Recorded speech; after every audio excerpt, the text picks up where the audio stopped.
अस्सलाम वालेकुम my social media family. उम्मीद करती हूँ कि आप सब लोग हिफ्ज़ अमान से होंगे, खुशबाश होंगे। चलिए जनाब शुरू करते हैं आज का वीडियो। तो फैसला मुअत्तल हो गया और पीटीआई को बल्ले का निशान वापस मिल गया। ये क्या कहानी है, इस पे हम बात करेंगे। और भारत के अंदर इसराइली सफारत खाने में धमाका हुआ है, उसके बारे में आज आपसे बात करनी है।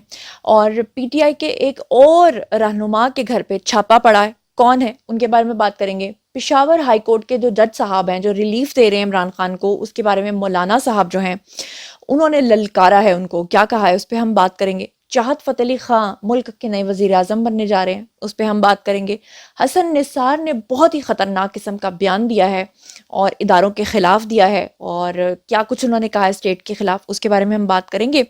तो जनाब चलिए शुरू करते हैं पहली खबर से। सबसे पहले मैं आपको मौलाना फजलुर रहमान का बयान सुनवाना चाहती हूँ। मौलाना फजलुर रहमान कह रहे हैं कि वैसे तो अदलिया से हमें कोई शिकायत नहीं है, लेकिन पेशावर हाई कोर्ट का जो जज है उन्होंने कहा कि वो बार बार जिस तरह से रिलीफ दे रहा है पीटीआई को, ऐसा लग रहा है कि जैसे उनके कोई मजमूम मकासद है जिसको वो हासिल करना चाहते हैं। मौलाना फजलुर रहमान ने क्या कुछ कहा, मैं चाहती हूँ आप खुद ही सुन लीजिए। हमें अदलिया के भी इदारे से कोई शिकायत नहीं, लेकिन क्या हर केस जिसमें इमरान खान का फायदा और नुकसान हो वो 3 आदमी सुनने के बाद और कोई नहीं है पाकिस्तान में? यहाँ पेशावर में सारे फैसले एक ही जज करेगा, जैसे लगता है कि उसका जज नहीं है उसकी पार्टी का रुकन हो। ये चीजें फिर महसूस होती हैं।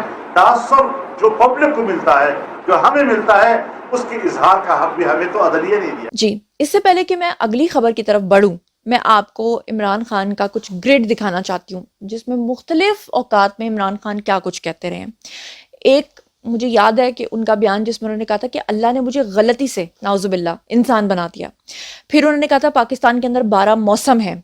फिर उन्होंने कहा था कि सिखों का जो मदीना है वो पाकिस्तान है। फिर उन्होंने कहा था कि सानेहाए जो एपीएस है वो उसकी सालगिरह आ गई है। फिर उन्होंने कहा था कि सहाबा कराम जो है वो लड़ने से डरते थे। ऐसी ऐसी बातें इमरान खान ने की हुई हैं कि उसके बाद भी अगर कोई इंसान कहे कि वो हमारी रियासत के लिए, हमारे मुल्क के लिए बड़े बेनिफिशियल थे या बड़े पढ़े लिखे थे, तो ये उसकी भूल है। ये एक रिमाइंडर के तौर पर मैं एक आपको ये ग्रेड दिखाना चाहती हूँ और उसके बाद हम चलते हैं जी अगली खबर की तरफ। तो कायदे आज़म को तो कोई जरूरत नहीं थी, लेकिन उन्होंने 40 साल स्ट्रगल की आजादी के लिए, और फिर जब वो कैंसर से मर रहे थे उन्होंने किसी को यह पता नहीं चलने दिया कि उनको कैंसर है। किसी को यह पता नहीं चलने दिया कि उनको कैंसर है। 12 मौसम है, 12 मौसम है पाकिस्तान में। बुशरा बेगम साथ होती है, मैं कहता हूं देखो ये कितना बड़ा जुल्म हो रहा है, तो वो कहती है आप प्राइम मिनिस्टर हैं। मुझे अभी तक बताना पड़ता है कि मैं प्राइम मिनिस्टर हूं। मक्का और मदीना पाकिस्तान में है के 95 और 92 के बीच में 7 सालों में या तो अल्लाह मुझे फरिश्ता बना देता तो मैं कोई गलती ना करता। गलती से उसने मुझे इंसान बना दिया। मुर्गियां हमने देसी मुर्गियों की, हमने उनको अंडे देंगे, बच्चे देंगे। ये मैं आज आपको वो चीजें बता रहा हूं जिसमें अरबों डॉलर की जरूरत नहीं है। दूसरी साल गिरा आर्मी पब्लिक स्कूल की बरसी। जी, इस वक्त स्क्रीन के ऊपर आपको वीडियो नज़र आ रही होगी, और ये वीडियो किसके घर की है? ये पीटीआई के एक रहनुमा के घर की है जहाँ पर छापा पड़ा है। मैं आपको तफसीलात से आगाह कर दूं कि ये कमालिया का इलाका है जहाँ पर पीटीआई के जो रहनुमा हैं जिनका नाम है जी रियाज फतियाना, उनके घर पे जो है पुलिस ने छापा मारा है। और जब पता किया गया तो पता ये चला कि छापा इसलिए मारा गया है क्योंकि ये काफ़ी अरसे से मफरूर थे और ये नामजद थे और ये भाग जाते थे, तो पुलिस को इत्तला मिली थी, इसलिए उनके घर पर छापा मारा गया। लेकिन बहरहाल पीटीआई जो है वो उसको सिंपैथी के तौर पे इस्तेमाल कर रही है। अब मैं आपको एक ऐसे मुनाफिक शख्स का बयान सुनवाने जा रही हूँ। जी हाँ, मैं बात कर रही हूँ सहाफ़ी अयाज अमीर की। अयाज अमीर जो है उन्होंने कहा कि मुझे हुक्म हुआ है कि इमरान खान ने कहा है कि जी आपने इलेक्शन लड़ना है, लेकिन उससे पहले वो इमरान खान को चवल कहते रहे हैं। क्या कहते रहे हैं खुद ही सुन लीजिए, बिफोर एंड आफ्टर। इसके बारे में क्या है कि आज होगी नहीं, मतलब जो चवल पीटीआई वाले मार सकते थे, या बेचारी सारे पीटीआई को क्यों ब्लेम करें? जो उनका जो लीडर है वो उन्होंने किया है, जिस तरीके से ये सारा कुछ कर रहे हैं, मतलब इसमें कोई उनकी इज्जत में कोई इजाफा हो रहा है? अब यूं कह लीजिए पैगाम तो नहीं, मुझे हुक्म आया अडयाला जेल से कि इसे कहो, तो उन डायरेक्ट तो बात कर नहीं सकते थे। पैगाम जैसे आपको पता है कि आप भी जेल में रहे हैं, और भी है, तो जिस तरीके से आप पैगाम पहुंचा सकते हैं اور اب بات کر لیتے ہیں پی ٹی آئی کا بلہ واپس آنے کی. تو میں آپ کو بتا دوں کہ پشاور ہائی کورٹ نے پاکستان تحریک انصاف یعنی کہ پی ٹی آئی کے جو انٹرا پارٹی انتخابات جو تھے کل عدم ہوئے تھے اور پارٹی نشان واپس لینے کے لیے الیکشن کمیشن کے فیصلے پہ حکم امتناع جاری کیا. عدالت نے دلائل مکمل ہونے پہ الیکشن کمیشن کے فیصلے پہ حکم امتناع جاری کرتے ہوئے کہا کہ فیصلے کے مطابق کیس کا فیصلہ ہونے تک الیکشن کمیشن کا فیصلہ جو ہے وہ معطل ہوگا. عدالت نے یہ بھی کہا کہ چھٹیوں کے ختم ہونے کے بعد پہلے ڈبل بینچ میں کیس جو ہے وہ سنا جائے گا. پھر اس کے بعد میں آپ کو بتا دوں کہ پی ٹی آئی کی طرف سے پشاور ہائی کورٹ میں دائر درخواست میں الیکشن کمیشن اور انٹرا پارٹی انتخابات کو چیلنج کرنے والے درخواست گزاروں کو بھی فریق بنایا گیا، جبکہ الیکشن کمیشن کے فیصلے کو کل عدم قرار دینے کی استدعا بھی کی گئی. تحریک انصاف کی درخواست پہ جسٹس کامران حیات میاں خیل جو ہیں انہوں نے سماعت کی اور پی ٹی آئی کے وکلاء علی بابر اور بابر اوان اور جو خود عمران خان ہیں اور جو بیرسٹر گوہر ہیں انہوں نے عمران خان کے متعلق بیرسٹر گوہر نے جو ہیں وہ دلائل دیے. پی ٹی آئی کے جو وکیل تھے انہوں نے دلائل میں کہا کہ الیکشن کمیشن نے اختیارات سے تجاوز کیا. پی ٹی آئی کو کہا کہ 20 دن کے اندر انتخابات کرائیں اور 30 دسمبر کو جو ہے انٹرا پارٹی انتخابات کیے گئے، لیکن الیکشن کمیشن نے اس کو نہیں مانا. انٹرا پارٹی انتخابات ہوئے ہیں، الیکشن کمیشن نے انتخابات کے بارے میں کہا ہے کہ ٹھیک ہوئے ہیں. تو بہرحال الیکشن کمیشن نے سرٹیفکیٹ بھی دے دیا اور پھر الیکشن کمیشن نے کہا کہ انتخابات ہوئے لیکن جس نے وہ کرائے ہیں وہ ٹھیک نہیں ہیں. الیکشن کمشنر پہ اعتراض آ گیا اور ہمارے انتخابات کل عدم قرار دیے گئے. یہ ان کے وکیل نے جو ہے وہ دلائل دیے. اور یہاں پہ ڈیٹیلز تو بہت ساری ہیں لیکن اینڈ پہ اگر میں آپ کو بتاؤں تو عدالت نے کہا کہ الیکشن کمیشن کہتا ہے کہ عمر ایوب جنرل سیکرٹری نہیں ہے، انہوں نے چیف الیکشن کمشنر کیسے مقرر کیا؟ اس پہ علی ظفر نے یہ کہا کہ یہ پارٹی انٹرا پارٹی انتخابات کو کل عدم قرار دینے کے لیے کوئی گراؤنڈ نہیں ہے. اگر کسی کو اعتراض ہے تو وہ سول کورٹ جا سکتا ہے، آئین اور قانون بھی یہی کہتا ہے. خیال رہے کہ گزشتہ ہفتے جو ہے میں آپ کو بتا دوں کہ الیکشن کمیشن جو ہے اس نے انٹرا پارٹی انتخابات جو ہیں اس کے آئین کے مطابق نہ کروانے پہ پاکستان تحریک انصاف سے بلے کا نشان واپس لیا تھا. اور اسی کے بارے میں دراصل جو مولانا فضل الرحمان ہے ان کا بھی بیان آیا ہے جس میں انہوں نے کہا کہ جتنی تیزی کے ساتھ یہ فیصلے کیے جا رہے ہیں اس پہ تو جو مولانا صاحب ہیں ان کا میں رد عمل آپ کو آلریڈی سنوا چکی ہوں. اور دوسری طرف آپ کو میں یہ بھی بتاتی چلوں کہ بھارت کا جو دارالحکومت ہے یعنی کہ نئی دلی جس کو دہلی بھی کہتے ہیں، وہاں پر اسرائیلی سفارت خانے کے قریب جو ہے وہ دھماکہ ہوا ہے. تفصیلات کچھ اس طرح سے ہیں کہ بھارتی میڈیا رپورٹس نے جو ابھی تک بتایا اس کے اکارڈنگلی دلی کا جو فائر سروس ہے وہاں پر نامعلوم شخص نے اسرائیلی سفارت خانے کے قریب اطلاع دی تھی دھماکے کی، اور بعد میں جو بام ڈسپوزل سکواڈ ہے اور سیکیورٹی ٹیمیں ان کو جائے وقوع سے جو ہے مشتبہ چیز وہاں پہ نہیں ملی. واقعے سے متعلق جو ہے وہ تحقیقات ابھی تک جاری ہیں. اور دوسری طرف میں آپ کو بتا دوں کہ جو اسرائیلی وزارت خانہ ہے انہوں نے نئی دلی میں اسرائیلی سفارت خانے کے قریب دھماکے کی تصدیق بھی کی ہے. اور ترجمان اسرائیلی سفارت خانے کے مطابق یہ جو دھماکہ ہوا ہے یہ 5:20 پہ شام کو ہوا اور واقعے میں سفارتی عملے کے ارکان جو ہیں وہ محفوظ رہے.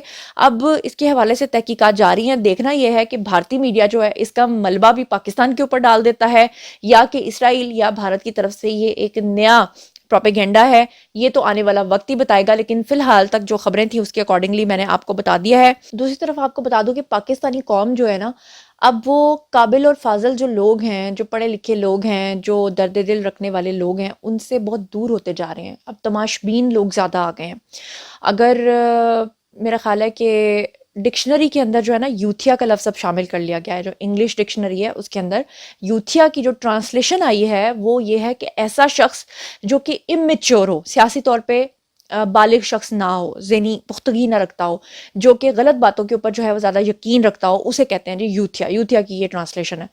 تو اب چاہت فتح علی خان کہہ رہے ہیں کہ وہ ملک کے نئے وزیر اعظم بننے جا رہے ہیں اور انہوں نے اپنے کاغذات نامزدگی جو ہیں وہ بھی جمع کرا دیے ہیں اور الیکشن لڑنے کا انہوں نے فیصلہ کر لیا ہے. اور شغل میں یہ جو پاکستانی قوم ہے نا، مجھے لگتا ہے کہ اب جو ہماری نئی نسل ہے ٹک ٹاک والی دنیا، وہ کہیں کوئی پتہ نہیں کہ کسی دن پتہ چلے کہ چاہت فتح علی خان جو ہیں وہ ہمارے وزیر اعظم بن گئے. بہرحال چاہت فتح علی خان کیا فرما رہے ہیں آپ خود ہی سن لیجئے.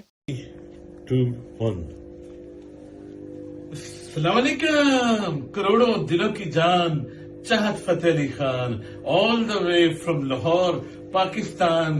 میرے پیار کرنے والوں، آپ کے لیے خوشخبری ہے. میں ماشاءاللہ پاکستان قومی اسمبلی کے لیے الیکشن بھی لڑ رہا ہوں. حلقے کا نام ہے NA 128.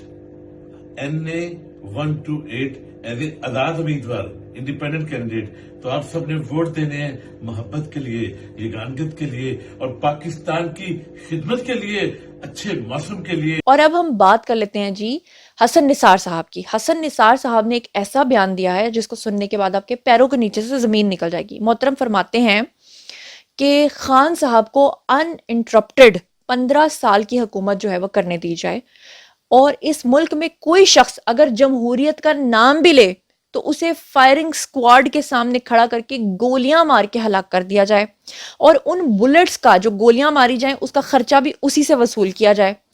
और बाद में हसन निसार साहब ने कहा कि इमरान खान को क्यों निकाला, वो बेचारा तो जमहूरियत का हामी था। जबकि एक तरफ वो कह रहे हैं कि 15 साल तक उसको हुकूमत करनी दी जाए और अगर कोई बीच में जो है वो टांग अड़ाए तो उसको गोलियां मार के हलाक कर दिया जाए। क्या कह रहे हैं जरा खुद सुन लीजिए। कोई डेमोक्रेसी का नाम जो ले जी, उसको फायरिंग स्क्वाड के आगे लाओ और गोलियों का और गन की घिसाई का खर्च भी उसके घरवालों से वसूल करो। प्राइमरी एजुकेशन से लेके पॉपुलेशन मैनेजमेंट, जी, जाबिर हुक्मरान, जाबिर जबीरा से है, ये गलत तर्जुमा करते हैं ये मुसल्ली। जाबिर हुक्मरान ही तो हुक्मरान होता है। ये these children going to take over the country and run it. खुदा का खौफ करें। सर आप कह रहे हैं आमलीयत होनी चाहिए, कोई 15 साल, शय अपने ठिकाने पे नहीं है ताकि डंडे से जी। बेहतर किया जाए। मैं कहता हूं इसके अलावा चारा ही नहीं है। तबाही अपनी आखिरी साउंड बैरियर भी तोड़ जाएगी। Another 5 years, फीती फीती याद रखना। साथ ही आपको खबर दे दूं कि कराची से पीटीआई के जो साबिक रुकने कौमी असम्बली हैं जी जमील अहमद, उन्होंने नून लीग में शमूलियत इख्तियार कर ली है। और जरताज गुल के बारे में आपको बता दूं कि जरताज गुल जो हैं उनके जो कागजात नामजदगी से मुतल्लिक दायर दरख्वास्त थी उसको मुस्तरद कर दिया गया है। और जनाब अब हम चलते हैं आज की सबसे आखिरी और सबसे अहम खबर के ऊपर कि तौहीन इलेक्शन कमीशन का जो केस इमरान खान और फवाद चौधरी पे चल रहा है, आज के दिन उन पे जब तक, क्योंकि ये वीडियो मैं रात को बना रही हूँ तो सुबह जब आप ये वीडियो देखेंगे, दिन के वक्त जब आप वीडियो देखेंगे तो इमरान खान पे हो सकता है कि तब तक ये फर्द जुर्म जो है वो आयद हो चुकी हो। इसकी जो तफसीलात हैं उसे मैं आपको आगाह करना चाहूँगी कि इलेक्शन कमीशन ऑफ पाकिस्तान ने पाकिस्तान तहरीक इंसाफ के जो बानी है यानी कि इमरान खान और साबिक वफाकी वजीर यानी कि फवाद चौधरी के खिलाफ तौहीन इलेक्शन कमीशन का जो केस है उसकी समाअत की कॉज लिस्ट जो है उसको जारी कर दिया हुआ है। कॉज लिस्ट के मुताबिक जो है पीटीआई के खिलाफ तौहीन इलेक्शन कमीशन की समाअत जो है वो आज के दिन में जब आप ये वीडियो देख रहे हैं होगी, और इलेक्शन कमीशन जो है वो अडियाला जेल में केस की समाअत करेगी। और कॉज लिस्ट में बताया गया है कि फवाद चौधरी के खिलाफ भी तौहीन इलेक्शन कमीशन केस की समाअत जो है वो अडियाला जेल में ही होगी। कॉज लिस्ट के अंदर ये भी कहा गया है कि तौहीन इलेक्शन कमीशन केस में इमरान खान और फवाद चौधरी के ऊपर फर्द जुर्म आयद होगी। और दूसरी तरफ आपको बता दूं कि निगरान वफाकी काबीना से जो जानिबदार वुज़रा हैं उनको हटाने का केस भी समाअत के लिए जो है वो मुकर्रर कर दिया गया है। और इलेक्शन कमीशन फवाद से मुतल्लिक केस का फैसला 28 दिसंबर को फाइनली सुनाने जा रही है। तो जनाब ये थी आज की खबरें। अब बारी है आप लोगों की, आइए कमेंट सेक्शन में और मुझे बताइए कि इमरान खान और फवाद चौधरी के ऊपर जो फर्द जुर्म आयद होने वाली है उसके बारे में आपका क्या ख्याल है। जरताज गुल और जो दूसरे पीटीआई के रहनुमा हैं जिन्होंने शिरकत की है नून लीग में, उसके बारे में आपका क्या ख्याल है। मुझे बताइए कि हसन निसार ने जो इतना खतरनाक गोलियां मारने वाला प्लान दिया है, और खुद तो वो कहते हैं कि मेरे जीन्स जो हैं वो मशरकी है ही नहीं, मैं तो अरबिक कंट्रीज से, कहीं अरब का कोई जीन्स, मेरा डीएनए वहां से मैच करता है। तो उसके बारे में आपका क्या ख्याल है। चाहत फतेह अली खान, क्या आपको लगता है कि आने वाले दौर में नए वजीर आजम बन सकते हैं। और ये बताइएगा कि पीटीआई को जो बल्ले का निशान वापस किया गया है, क्या आपको लगता है कि रियासत इसको बर्दाश्त करेगी। और मुझे ये भी बताइएगा कि इसराइली सफारत खाने में ये जो धमाका हुआ है ये आपको ड्रामा लग रहा है या आपको सच लग रहा है। और मौलाना साहब ने जो पेशावर हाई कोर्ट के जज साहब हैं उनके ऊपर जो तनकीद की है, क्या वो आपको जायज़ लगती है या नहीं लगती है। इन तमाम खबरों के बारे में आप जो कुछ भी सोचते और समझते हैं कमेंट सेक्शन में आइए, शेयर कीजिए, पर्सनली जवाब दूंगी। मजीद खबरें, व्लॉग्स, इंटरव्यूज़ और साथ ही तज़किया जानने के लिए मेरे साथ कनेक्टेड रहना हरगिज़ मत भूलिएगा।